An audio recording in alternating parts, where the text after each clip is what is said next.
मंत्री रेखा गुप्ता ने राजधानी में बढ़ते जल संकट को देखते हुए 1111 जीपीएस से लैस जल टैंकरों की सेवा शुरू की है। इस योजना के तहत टैंकरों की निगरानी कमांड सेंटर की जाएगी, जिससे पारदर्शिता और समयबद्ध पानी की आपूर्ति सुनिश्चित होगी। साथ ही पाइपलाइन विस्तार, जल संरक्षण, मॉडर्न टेक्नोलॉजी के उपयोग से दिल्ली वासियों को पानी की किल्लत से राहत मिलेगी। ज्यादा है और सिस्टम इतना प्रबंधन कभी हुआ ही नहीं। कभी ये सोचा ही नहीं गया कि ये पाइपलाइन बदलने की आवश्यकता है, ये सीवर लाइन बदलने की आवश्यकता है, ये एसटीपीज काम कर रहे हैं कि नहीं कर रहे, कितने डिसेंट्रलाइज एसटीपी चाहिए, नालों को कैसे ट्रैप किया जाएगा।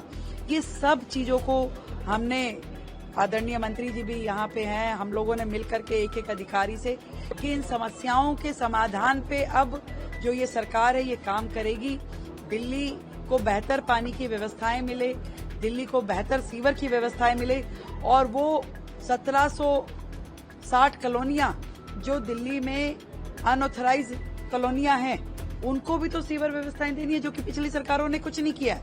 हमारा टारगेट ये है कि फेज वाइज उन सभी कॉलोनीज में हम लोग सीवर की व्यवस्था दें, सभी हाउस होल्ड को उसके साथ में कनेक्ट करें, वहां एसटीपीज लगाएं, ताकि एक फुल फ्लेज व्यवस्था हर झुग्गी बस्ती के लिए, हर अनऑथराइज कॉलोनी के लिए और बाकी पूरी दिल्ली के लिए, जहां पुरानी लाइन है वो नई पे तब्दील हो।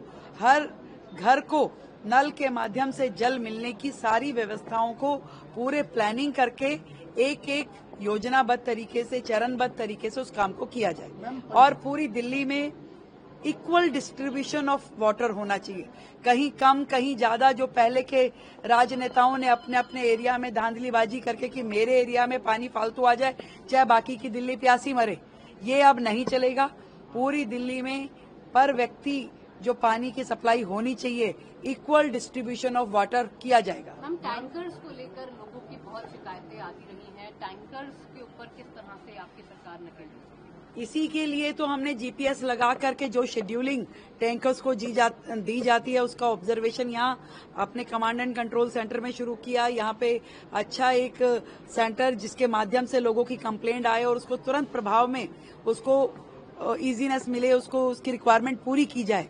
और जो माफिया चलता था टैंकर का, जो घोटालेबाजी होती थी, जो किताबों में, रजिस्टर्स में जितने टैंकर्स की सप्लाई दिखाई जाती थी और जमीन पे उतनी होती नहीं थी, अब उन सारी चीजों को कर्व करने के लिए, एक ट्रांसपेरेंट सिस्टम खड़ा करने के लिए, उस माफिया को खत्म करने के लिए हमारी सरकार काम कर रही है और दिल्ली की उस समस्या का समाधान होगा, इसके ऊपर लगातार नजर रखे हुए।